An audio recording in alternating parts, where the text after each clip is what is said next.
everyone. Welcome back. Welcome back to the Bibliotherapy for Black Women podcast. I'm your host, Amaka, and I hope everyone who's listening is doing well. It is a Sunday when I am recording, and I am at my desk looking out my window. It's a beautiful day. I'm giggling because this has kind of become how I open my podcast without really planning for it. But I like to paint a picture. Since you can't see me. I like to kind of put a picture together of what I'm probably doing in the moments of recording. So yeah, I'm in my bedroom. I have a really big window in front of me, and my desk is it's set in front of the window. I have a big flower in front of me that I kind of look at sometimes to get lost in my thoughts.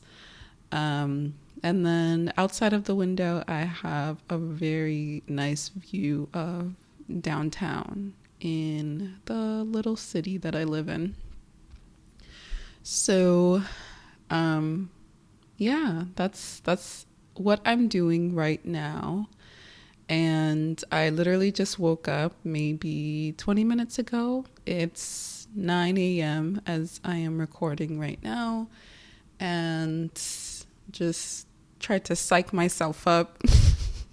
I'm like, okay, it's time to record. Let's get this going. Sometimes I have to psych myself up. I don't know what it is about recording, especially having, done this for a couple months now.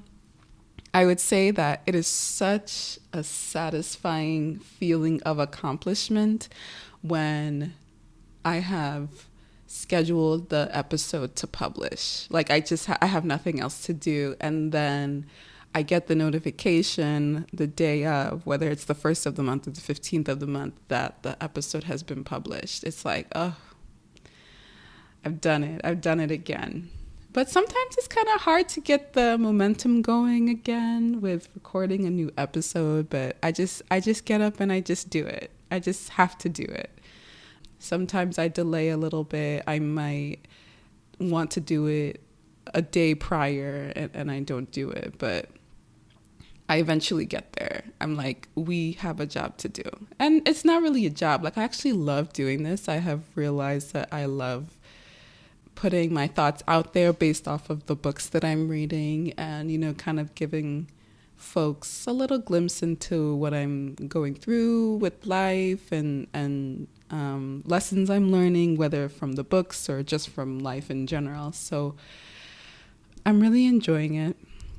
And I say all that to say I am sitting down recording now, and I'm not going to get up until I finish. So how did my week go? We're rounding out the weekend. I usually have Friday and Saturday off along with Sunday. Thankfully, that's kind of how my schedule is. That's how it's been for the past few months, and that's how it'll continue to be into the holidays. And then I am going to be starting a new job in a couple months in a different state. So that is a big transition that's going to be happening soon. And with that job comes moving. And with moving comes planning for the move and coordinating what's going to be packed when, what's going to be thrown out, what's going to be donated. I'm starting to think of all those things. Not my favorite things to do. Although I am not new to moving. This might be my 6th or 7th move in the last 10 years. So I'm not new to it, but it doesn't get easier. It doesn't get easier, but I've kind of resigned to the fact that you just, I don't know, like, this is just a personal thought of mine, that like our generation doesn't really have the luxury of getting too attached to a place, and we have to go where their jobs are. I feel like that was more true for me when I was younger. But with the experience that I have built over the years, I'm at a point where I can be a little bit pickier of where I want to work. And I really appreciate that. So I'm not moving far. I'm literally just moving to the neighboring state. But a move is a move. You know, if I have to pack up my life and transport it, it's a big deal. It's a move. So I'm getting my mind wrapped around that and the logistics of what will go into that. I'm very much leaning nowadays into not stressing myself when it comes to moving. So if I feel like I'm very much leaning into not stressing myself in general with things. If I'm able to afford it, I'm going to do it. So I don't know if I'm going to hire people for the move, so I'm not stressed out, or if I'm going to see if friends and family can help. But regardless, I might just do the whole, call up the professional movers, because I'm not trying to be stressed about moving, When let me tell you a little story. When I moved from Philly to Connecticut, I don't know what it is. I don't know what it was about me. Sometimes when I think back to that move, I get a little sad because I did it all by myself. And part of me felt like I couldn't ask anybody. I don't know. It kind of makes me a little sad. But I remember I rented a U-Haul, like the 10-footer. And I had already packed the night before I was set to drive the U-Haul from Philly to Connecticut. I packed it up with all my stuff, and I think someone helped me pack some of the things into the U-Haul, but I think I did pretty much all of it by myself. If I remember correctly, because I was living with roommates and, we all had different schedules. If my roommate was home, maybe she helped me a little bit, but I think I did majority of it by myself, if not all of it. So yeah, I packed up the U-Haul the day before I was supposed to leave. And then I found a place to park it where it wouldn't, be in any, like in the way of any like streets or anything like that. I found like kind of like a corner that was just big enough just to have the U-Haul sit there. And then I woke up in the morning and I had to psych myself up. I was like, okay, we're going to do this. And I drove the U-Haul from Philly to Connecticut.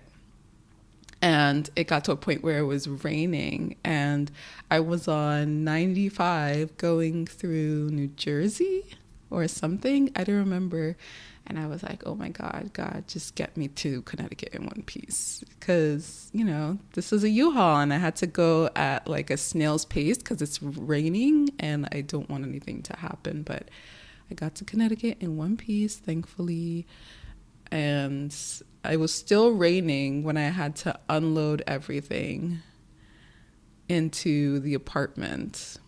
So I had a hoodie on or whatever. Thankfully, it wasn't pouring. It was almost pouring when I was driving, so I had to go hella slow. But by the time I got to the apartment, it was heavier than a drizzle, but it wasn't like a downpour. So I just dealt with it. and got everything into the apartment as quickly as I could. And I did nothing at the apartment. I just dumped everything in my room and sent the U-Haul back to the U-Haul location in town where I was moving, and then hopped on the train, made my way back to Philly. So, yeah, just one of my tales of moving. My most recent one? No, because I have moved. Earlier this year, I moved within the town that I lived in. But prior to that, my last major move was that move. So yeah, I don't want to go through stress like that. I don't. We'll see what happens this time around. I'm not afraid to ask for help. I'm going to do that. I'm going to ask a couple people. If it doesn't work out, totally okay. I'm going to figure out how I can use professional movers to, get the ball rolling. So yeah, that's something that's happening with me soon, in a couple of months. I don't know how many folks listen back to, I don't remember exactly the episode, but there was an episode that I did recently that I talked about transitions and big decisions having to be made. It's kind of some of the stuff I was talking about. So I just wanted to mention that everyone is dealing with something big, and everyone's dealing with problems that need to be solved. I mean, this isn't a problem. A new job in a different city, though this city is not new to me. I'm very much familiar with it, but I'm moving to it for a new reason. So it's a good, I won't classify it as a problem. It's a challenge. It's a new challenge I'm embarking on, but it doesn't take away from the fact there is a little bit of nervousness there.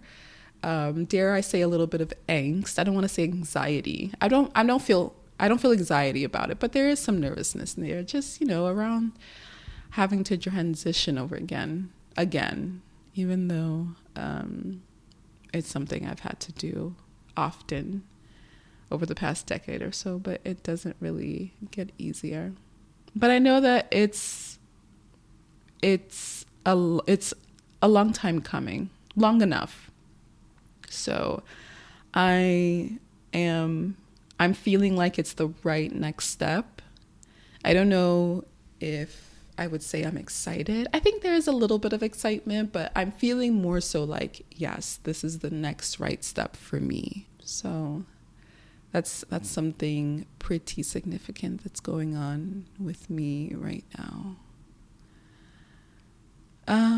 Yeah. This past week was pretty work focused. I am in the process of transitioning between cohorts for my precepting position. So it's a 12-week assignment for the semester, but I'm going to be teaching 4 cohorts in total. So I teach during the first 6 weeks, which are in the process of ending. No, actually, that's not true. The first 6 weeks have officially ended for cohort 1, which is 2 groups for me. So now I have met my first group of cohort B, and I'm going to meet my second group of cohort B tomorrow. I'm not going to go too much into right now how precepting has been for me. I'm actually in the next podcast. The next podcast is not going to be book focused. The next episode, I'm just going to kind of talk. I have been feeling like just having an episode where I just turn on the microphone and just kind of chat with you guys and just tell you what's going on, a little bit more detail, musings that have come to me and lessons and kind of like reflections. So I'll talk a little bit more about how I think the precepting experience has gone so far with the students that I ended their clinical experience with last week. amongst other things. I also work as a nurse 1 day a week at a behavioral health center, and I'm actually going to use an example of an instance that happened a couple weeks ago in the podcast today to talk about boundaries at work. So, yeah, I wouldn't say anything really crazy happened this week. And looking into next week, I don't anticipate anything out of the ordinary. Oh, but I did have a couple of milestones happen. I had a dear family member have a birthday, and I made her a chocolate cake, a 3-layer chocolate cake. And it was my second time making the chocolate cake, but I was nervous because these are one of the most important people to me, and I did not want that cake to flop. So I made sure I had all the ingredients. I was like, before I made the cake, like the days leading up to her birthday, I was like, am I going to make the cake here at home, or am I going to bring everything to their home? I ended up just bringing everything to their home. I brought my KitchenAid mixer. I brought my baking tools. I brought all the baking ingredient staples. And I woke up early, like around 8.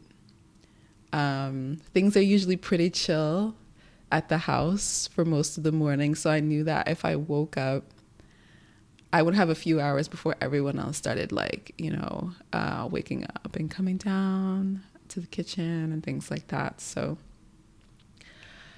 I made the cake and it came out great. It was a hit. It was a chocolate cake, 3 layers, and it was a chocolate Swiss meringue buttercream frosting, which was delicious. I was so proud of myself with that buttercream. I made it before, but I did use different chocolate chips for the chocolate inclusion into the Swiss meringue, and I think that's what made it taste so good. I was so happy. Everyone loved the cake. People were going for seconds, and I was too. It was so good. So that was probably the highlight of my week, just making that cake. It was a labor of love. It was a gift for the birthday celebrant. It was very much appreciated and everyone loved it. So, yeah, that was good. That's going to be a memory that I'm going to have for a very long time. So I think I'm going to transition into the book now. I've talked about myself for enough for this episode. I have finished Set Boundaries, Find Peace. And this book, I feel like I've said it before, but I think it's worth repeating. This book is worth having. It's worth purchasing. I'm rounding out this series with this episode, so it is indeed 3 parts, but I have not even scratched the surface of the information that's in this book.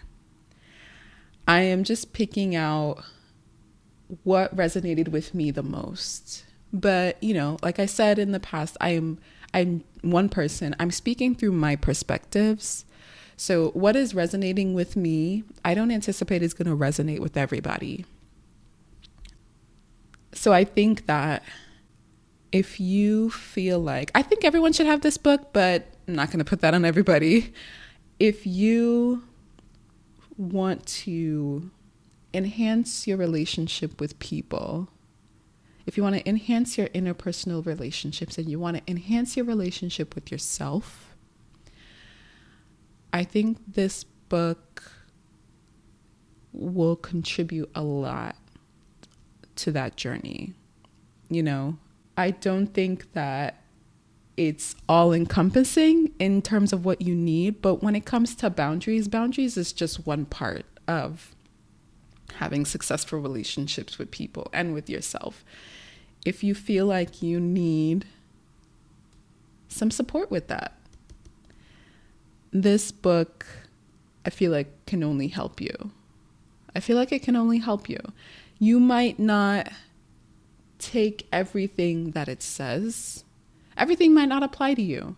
You might not even agree with everything, but I feel like there's always going to be one or two or more things that you get out of this book if you buy it. And if it's only one or two or three things that you are able to apply to your daily life, I think that is worth having it. Because any tools, any strategies, I personally believe, no matter how small, that can improve your daily life are tremendous. You don't need to have any huge monumental shifts in day-to-day life. I would even venture to say you don't really have time. Most of us don't have time to have monumental changes in our daily lives. And having that, feeling like we have to commit to that, might be intimidating, and then we shy away. But I feel like there are little things that you can take away from this book and insert it into how you interact with people day to day, and it make it a little bit better for you as a person who has a relationship with themselves and as a person who has relationships with other people. And that doesn't necessarily mean that it's going to be easy, because reading this book, you may be inspired to make changes, and they're not as well received as you would like. Some of them they are. And I feel like Nedra talks about this in the book a lot. Healthy relationships will thrive with healthy boundaries. But if you find that you have some relationships or one relationship where it seems like it is further strained, or it brings up other things that need to be addressed, and it doesn't go in a direction where it'll thrive or it will flourish with the boundaries and the communication, then that's a relationship you have to reevaluate in terms of priority and importance. So yeah, it might not be easy, but I think it's worth it. I know it's worth it. So that is my resounding recommendation for the book. And let me just talk a little bit. I like I said, there's no way I can talk about everything, but in terms of what I took away from it, just an example. In the chapter about work, boundaries at work, she stresses how, at work, you want to, especially if you're new, you want to make a good impression, and you might feel like you have to do everything that you are tasked to do, everything you're assigned to do, even if it's not necessarily what you're supposed to do, because you want to kind of build a good reputation as a good employee. But that's not always the case. I think places of work and employers, oftentimes, especially when you're new, because you have something to prove. You're made to feel like you have something to prove. When you're new, they'll push those boundaries, whether they have been explicitly communicated or not, whether you have any or not, whether you're aware of any. They'll push to see how much they can take from you, how much work they can get out of you if you allow it.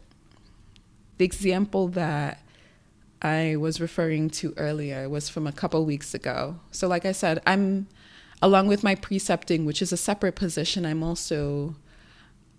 also work as a registered nurse in a separate capacity at a behavioral health center. And I am a newer nurse. I'm a few months old there. I started like 4 months ago now, thereabout. I was on orientation for a few months, so I'm flying solo. I'm finally flying solo. I'm no longer on orientation, and it's been about a month since I've officially concluded orientation. So I've had a couple of shifts where I've just been by myself, and my second shift on my own, I was on a unit where I was made charge nurse. And I was surprised. I was very surprised. But thankfully, it's a smaller unit, and maximum you can have is 8 patients. So when I got there, I said hi to the day team who were about to transition out, and they were going to give me the updates on the patients. And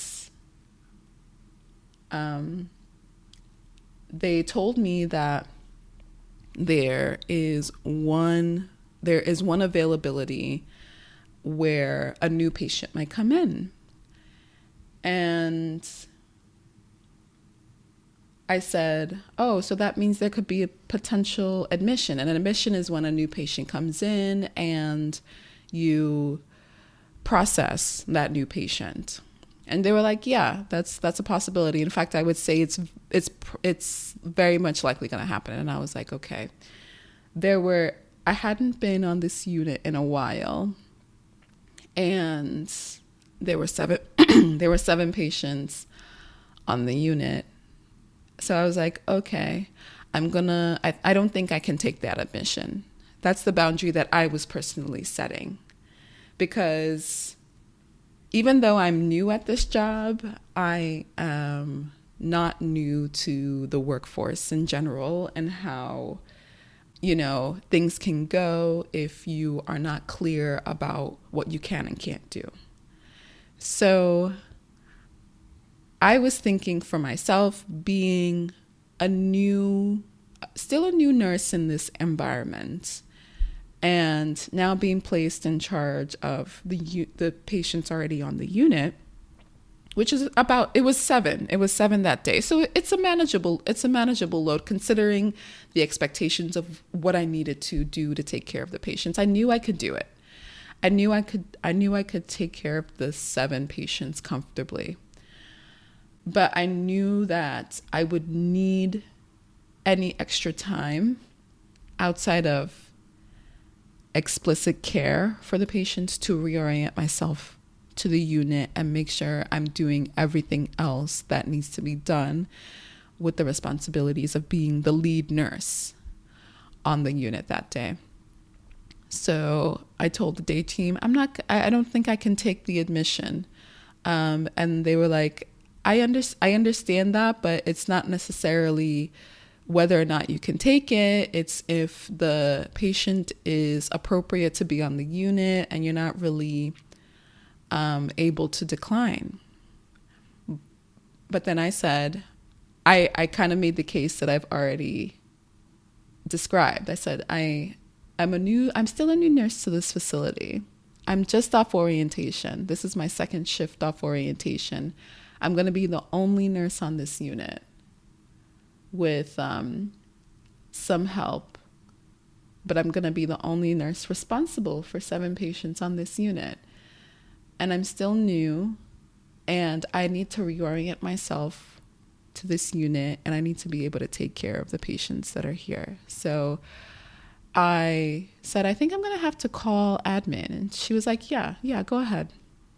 So I called admin and I made the case. I said, I can't take this new admission. I don't feel comfortable taking this new admission because like I said, this, I'm new. I am taking care of these patients that are already here. I have to reorient myself to this unit, and I don't think it's a good idea. I don't feel comfortable taking this new admission. And admissions take time. They do. Time that I don't think I would have had if I was still going to have to do the job that I need to do, which is priority, which is taking care of the patients, the 7 patients under my care. So having made my case, they were like, okay, we will do everything we can to have the admission come on the next shift. I was like, okay. And the admission did not come on my shift. The admission came on the next shift.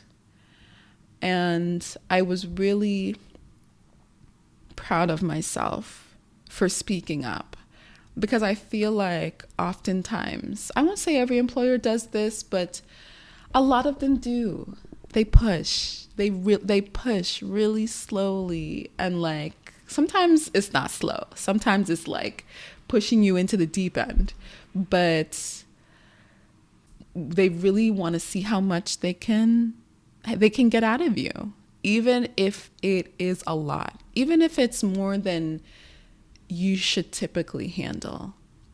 And personally, for me, I felt like doing this, not only is it important so that I can do the best job on that shift for the patients that are there, it was important for myself to set a precedent that,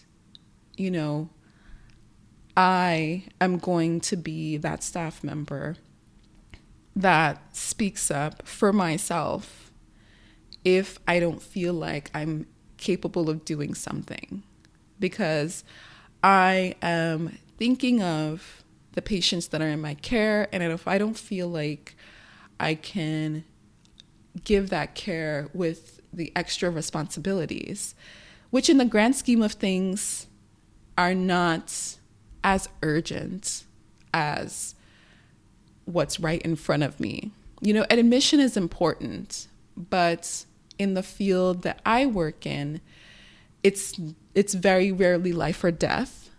So pushing an admission a few hours to the point where the nurse on the next shift can handle it, there was nothing wrong with doing that. So I made the decision and made it early. I made that call half an hour into my shift, maybe even 20 minutes. Before I even got report, I made that call because that's the first thing they told me. I wanted to make sure I did it as early as possible, so I did that.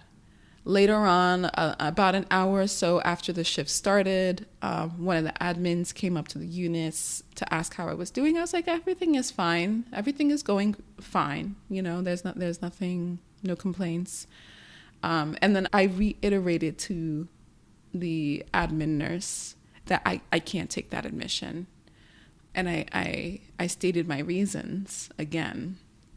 And I appreciate that they respected that. Because you might not get that everywhere, but I would have kept pushing because I was already so busy that shift. I had 1 or 2 patients that needed extra support and care. And when I say that, I mean that they needed to constantly be monitored pretty much round the clock because of like certain tendencies. So having to do that and potentially having to manage the processing of a new patient, I don't think it would have worked out. So I'm really thankful to myself that I was not timid in that situation and that I was confident and I spoke up. Because I think also too, the approach which you use to set a boundary is important. If you come off unsure and not confident, the person or or group that you are trying to make your case for, might still push back. and even maybe not respect that boundary and do what they want to do anyway. Talking specifically in a work setting. But I made sure when I made that call that my voice did not shake. I was clear. I was concise. I reiterated a couple of times. And that was it. No more, no less. And I think it translated over because there was no pushback. They said, okay, we will move the admission to the next shift. And they honored that. So I appreciate that. But none of that would have happened. That accommodation on behalf of the admin staff wouldn't have happened if I didn't speak up. So you got to speak up. With boundaries, like I have been saying from part 1 of this series, you can't just think up boundaries, and that's a big theme in this book. You can't just think up boundaries. You have to speak them out loud, respectfully, and you have to reiterate them. Like how I said it again when the admin nurse came on the unit to see how I was doing. I said it again, and I think that helped with reinforcing. And that ended up being a very good shift. I ended it confident. I ended it feeling I did a good job. I ended it feeling like the patients that were in my care were taken care of. But I don't think I would have felt that way had I taken that admission on. So you gotta make sure that the expectations that are set for you in the workplace are expectations that you are comfortable with and that you can agree to wholeheartedly. And I know this is hard. It's so much easier said than done. It really is. And I think it also depends too on where you are in your life professionally. I don't know if I would have been so confident and vocal 10 years ago if I was a new nurse in my early 20s, and I was given 7 patients to take care of, and I was told that I would have to handle the processing of a new patient. I don't know if I would have been so straightforward about what I could do and what I couldn't do. I think me having that capability of calling admin and telling them, no, I can't do this, comes from, just getting a little older, having some more experiences under my belt, especially in the workplace, seeing that employers will, despite what your expectations or official responsibilities are in the position, oftentimes they'll see if you will do more. They'll see if they can take a little bit more. They'll see if they can take a mile if you give them an inch. So I don't know if I would have been as confident if this was even 5 years ago. But I think there are just certain things that come with age and experience to where you are just not as scared. You're not as scared anymore. And you're doing what you know is best for yourself. And in my case, I knew what I was doing was best for myself and best for the patients in my care. I'm not going to jeopardize myself as a professional in this healthcare setting, and I'm not going to jeopardize the care of the patients that have been entrusted to me. So I hope that example of instituting boundaries at work help a little bit for anyone who is listening. And, it might not even be completely applicable to you, but maybe there's a little something you can take from what I shared. If you're able to, next time an expectation is placed on you at work that you don't you don't believe you can take on, just respectfully saying, I can't do this, or at least I can't do this right now, or saying, okay, thank you for letting me know that you would like to get this done. I already have A, B, and C on my task list. Let me know what you want me to deprioritize so that I can fit this new task in, type of thing, I feel like there are different ways, and you also have to be, it also depends on the relationship that you have with your employer too. Hopefully it's one where you feel comfortable to speak and say your boundaries and what you will and will not handle.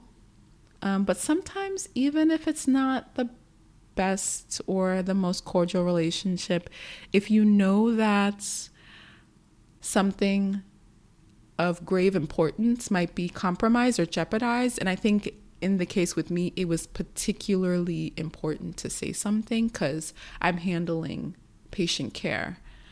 I think that in situations like that, regardless of how it might be received, the most important thing is to say it.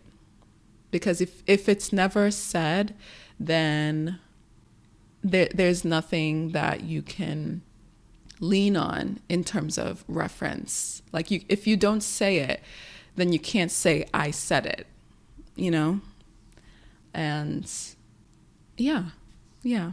I kind of feel like I'm rambling at this point, but I hope that I was able to put my point across about that.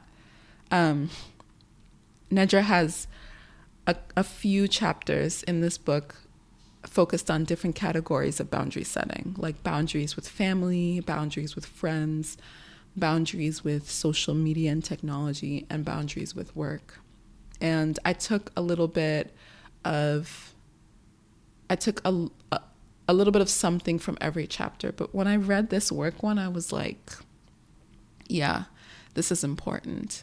And it also, I think, was helpful to read knowing that I'm going to be transitioning into a new job soon, and there's going to be an adjustment period, and I'm going to be building a rapport and a relationship with the folks who I will be working with.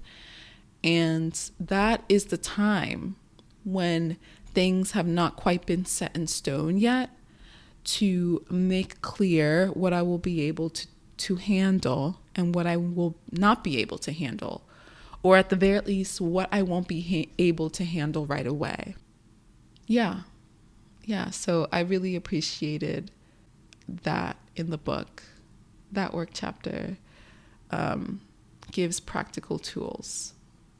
So kind of veering away from the work topic and moving towards boundaries with yourself. That's probably the part of the book that resonated with me the most, because I've really been working on my relationship with myself over the past few years at least. And how it starts with you. It starts with your relationship with you. You have to figure out how to trust that you're going to do what you say you're going to do for yourself. And that takes time. But it's a part of your relationship with yourself that's worth working on. Because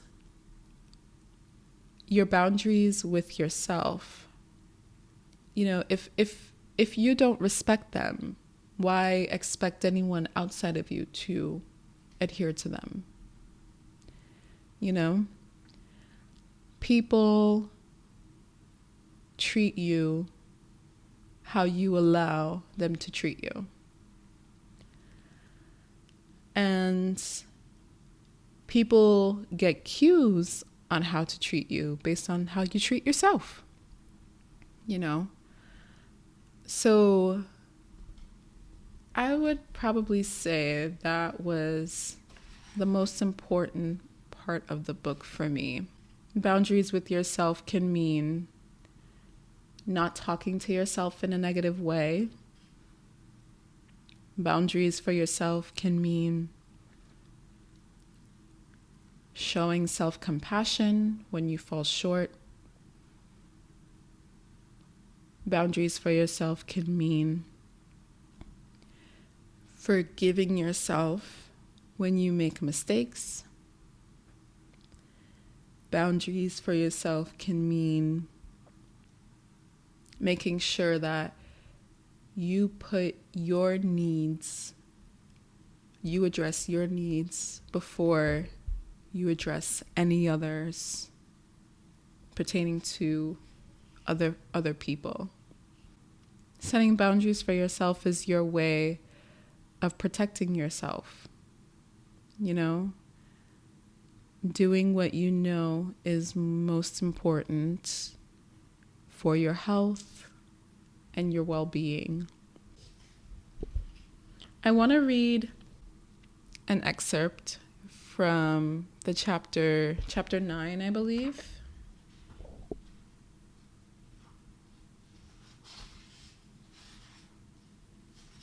Yes, chapter 9. What are you doing to honor your boundaries? And Nedra gives a list of boundaries to consider when it comes to boundaries for yourself and self-care. So, boundaries to consider. I say no to things I don't like. I say no to things that don't contribute to my growth. I say no to things that rob me of valuable time. I spend time around healthy people. I reduce my interactions with people who drain my energy. I protect my energy against people who threaten my sanity. I practice positive self-talk. I allow myself to feel and not judge my feelings. I forgive myself when I make a mistake.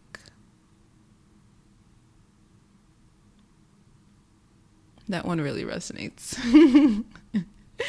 I got silent there because, you'll read one of these and then you'll realize that, oh, wow, yeah, this applies to me. I actively cultivate the best version of myself. I turn off my phone when appropriate. I sleep when I'm tired. I mind my business. And I wrote next to that, so simple yet so profound. Sometimes we can, not even sometimes, we can avoid so many unnecessary things if we just focus on ourselves and not involve ourselves in external,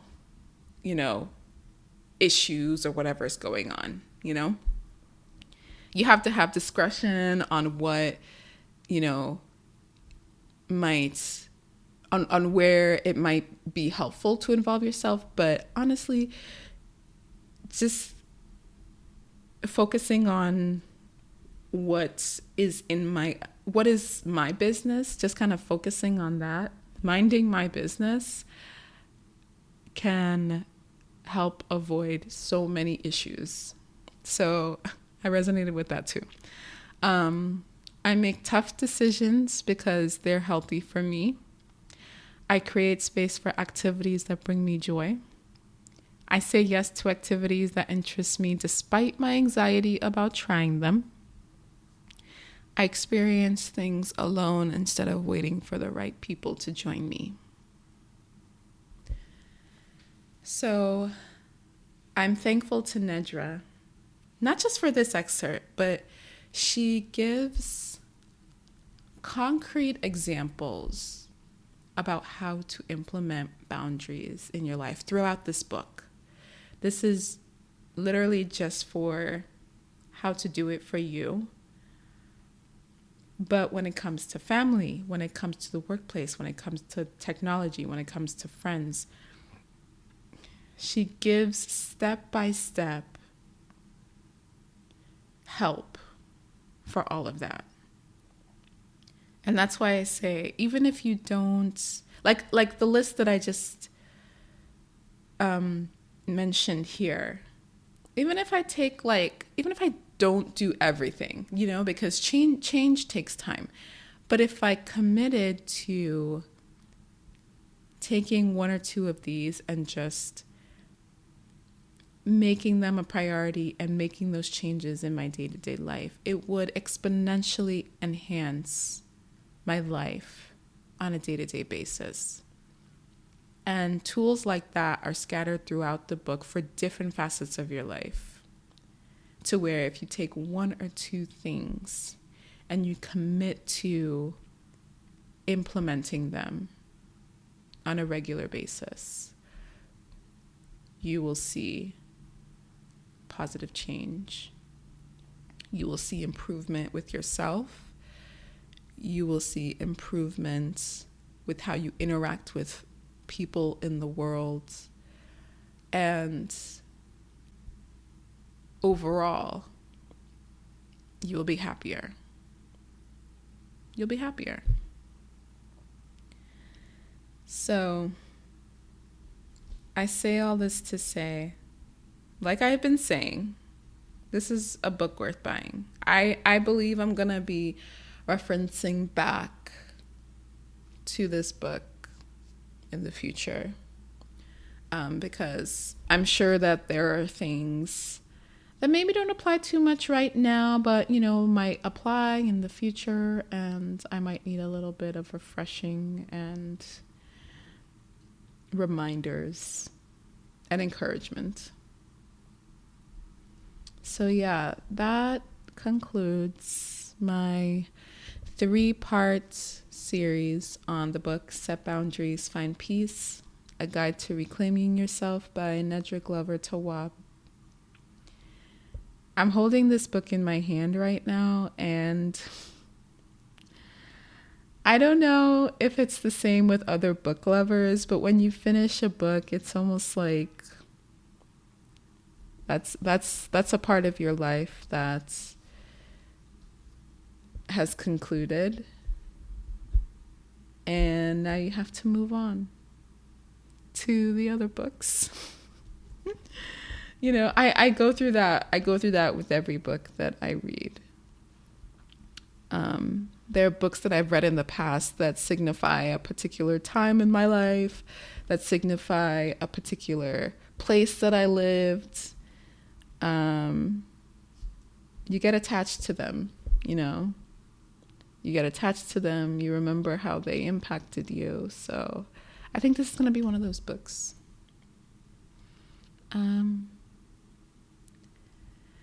Yeah, I think I'm going to end the podcast episode here. I am nearing an hour of recording.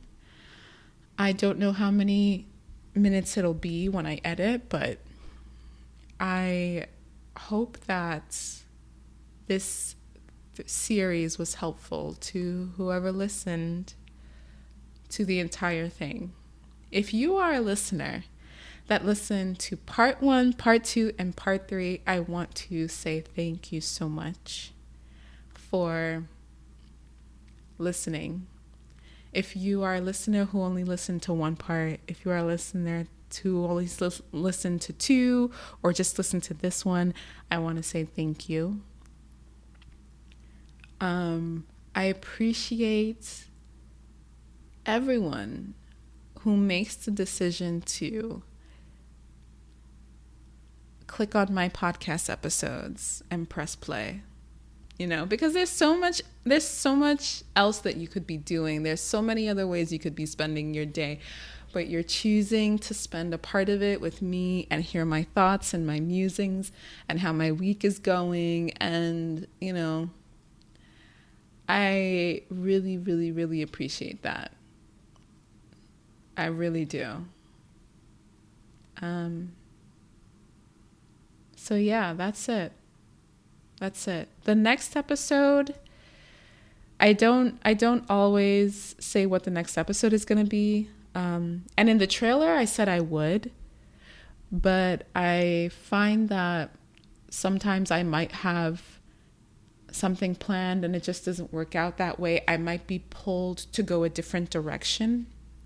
So I've decided that unless I know absolutely what I'm going to talk about and nothing's going to change, then I won't say what the next episode I won't say what the next episode will be about. But in this case, I know. So the next episode is not going to be book focused. I am just going to turn on the microphone and press record and just talk. Just chat with you guys. I feel like I'm trying to find a balance with this podcast. There's an objective with this podcast. And the title of this podcast and the description lets you know what you're going to find when you press play. So I'm trying to find a balance, but I'm also finding too that I kind of use this as a little bit of like an audio diary, because it's an outlet for me to just reflect. And I'm a strong believer in, sometimes you really feel alone in what you're feeling, but I'm reminding myself more and more that I'm probably not the only one feeling the way that I'm feeling in this moment. And even if it's helpful to just one person to share what I'm feeling, if it resonates with one person, then sharing that was the right decision. Because at the end of the day, we just don't want to feel alone, So if a voice that is coming out of a speaker or headphones that you're listening to is making you feel a little bit better about what you're going through, and I'm that voice, then I'm happy to share. So yeah, next episode is going to kind of just be me talking. And then we'll get back to the books and the mental health and, everything else after that. So thank you guys for listening. If you want to reach out to me, please do email me at btbwpodcast@gmail.com. Again, that's btbwpodcast@gmail.com. If you liked this episode, please rate and review it on Apple Podcasts.